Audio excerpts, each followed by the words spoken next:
আসসালামু আলাইকুম। কেমন আছেন সবাই? আশা করি ভালোই আছেন। আমিও ভালো আছি আপনাদের দোয়ায়। আমি রশ্মি শাড়িঘর থেকে আপনাদের জন্য নিয়ে আসলাম 2 কালার টাই ডাই করার নতুন টেকনিক। আসলে টেকনিকটি নতুন এই কারণেই যে ধরেন যাদের কারখানার সেটআপ নাই তারা কিভাবে এই টাই ডাইগুলো করবেন। কারণ কারখানার সেটআপ ছাড়া অনেকেই দেখা যায় যে টাই ডাই করতে পারেন না 2 কালার 3 কালার এগুলো। তাই আমি একটি সহজ টেকনিক দেখাবো আজকে আপনাদের, যেই টেকনিকে আপনারা 2 কালার 3 কালার এবং 4 কালার টাই ডাই করতে পারবেন। তাহলে চলুন দেখে আসি আমরা কিভাবে এই টাই ডাইটি করি। আমি প্রথমেই একটি শাড়ি নিয়ে নিছি। এই শাড়িটি আমি এখন খুলে নিব এবং ভাঁজ দিয়ে নিব। আমি একেবারে এটাকে খুলে নিচ্ছি, লম্বালম্বি ভাবে খুলে নিয়ে আমি এটাকে একটি শাড়িকে আমি 2 ভাঁজ দিয়ে এখন 4 ভাঁজ দিয়ে দিব। 4 ভাঁজ দিয়ে আমি মিডল থেকে ভাঁজ দিয়ে দিব।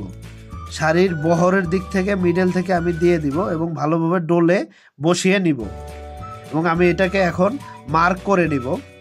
আমি এই পাশ থেকে 20 ইঞ্চি পরিমাণে দাগ দিয়ে নিব এবং 5 ইঞ্চি গ্যাপ দিয়ে আরেকটি দাগ দিয়ে দিব এবং এই পাশ থেকেও আমি 20 ইঞ্চিতে একটি দাগ এবং 5 ইঞ্চি গ্যাপ দিয়ে একটি দাগ।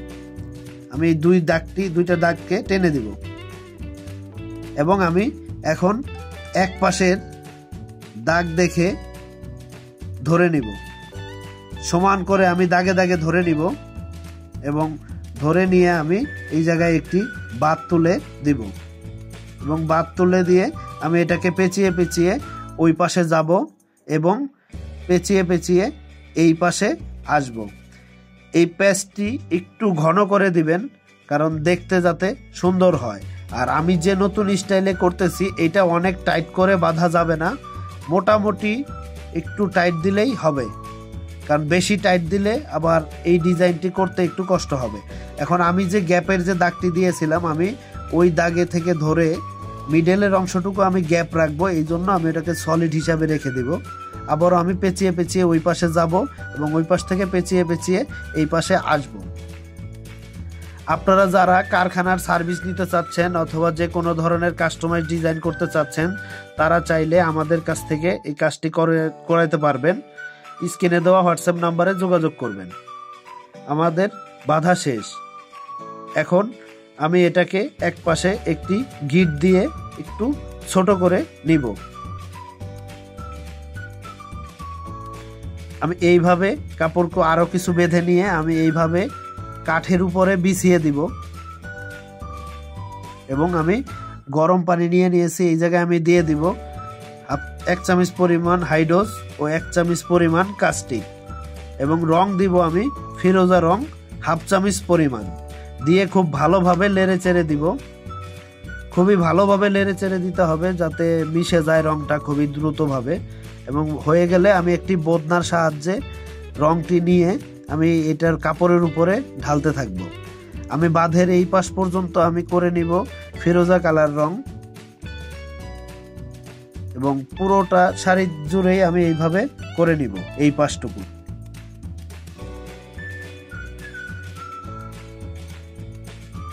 খুবই ভালোভাবে ঢেলে দিবেন এবং এটাকে ঘুরিয়ে আবারও করবেন।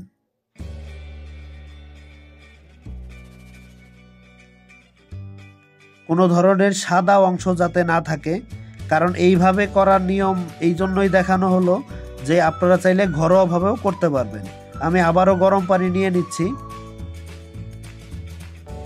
আমি গরম পানিতে 1 চামচ পরিমাণ হাইড্রোস দিয়ে দিব ও 1 চামচ পরিমাণ কাস্টিক দিয়ে দিব এবং খুব ভালোভাবে নেড়ে চেড়ে নিব। এখন আমি এটাতে রং করব রয়্যাল ব্লু কালার।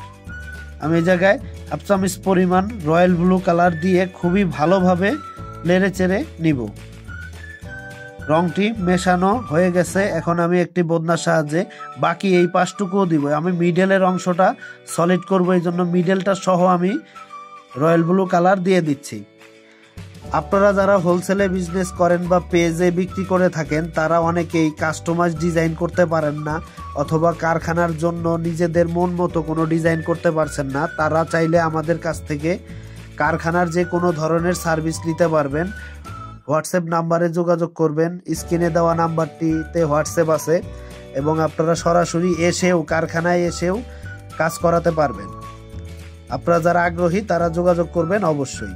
দেখেন আমি এই পাশটিও তো রং করে নিলাম, এখন এটাকে আমি ধুয়ে নিব, খুবই ভালোভাবে ধুয়ে নিব যাতে কোনো ধরনের আলগা রং লেগে না থাকে, এবং চিপড়িয়ে নিব। আমার রং করা শেষ, এখন আমি এটাকে খুলে নিচ্ছি। আমি দুই পাশের বারটি কেটে নিলাম, এখন আমি এটাকে খুলে নিচ্ছি। এগুলো একটু সাবধানে করবেন যাতে কোনো ধরনের কেচি বা ব্লেড দিয়ে যায় দিয়েই কাটেন, যা ঘরোয়াভাবে যারা করবেন তারা একটু সাবধানে করবেন। দেখেন ডিজাইনটি কত কালারফুল হয়েছে, দেখেন 2 কালার টোনের এই শাড়িটি খুবই সুন্দর হয়েছে, আঁচল এবং কুচিতে কাজ। আপনারা চাইলে এই শাড়িটি আপনারা ঘরোয়াভাবে করতে পারবেন। খুবই ভালোভাবে এটাকে ধুয়ে নিতে হবে যাতে কোনো ধরনের আলগা রং না থাকে। দেখেন ডিজাইনটি কত সুন্দর হয়েছে। আপনাদের চাইলে এটাকে যে কোনো কালারেও এই স্টাইলে করতে পারবেন, এবং ঘরে বসেও এটা করতে পারবেন। ভালো থাকবেন, সুস্থ থাকবেন, আল্লাহ হাফেজ।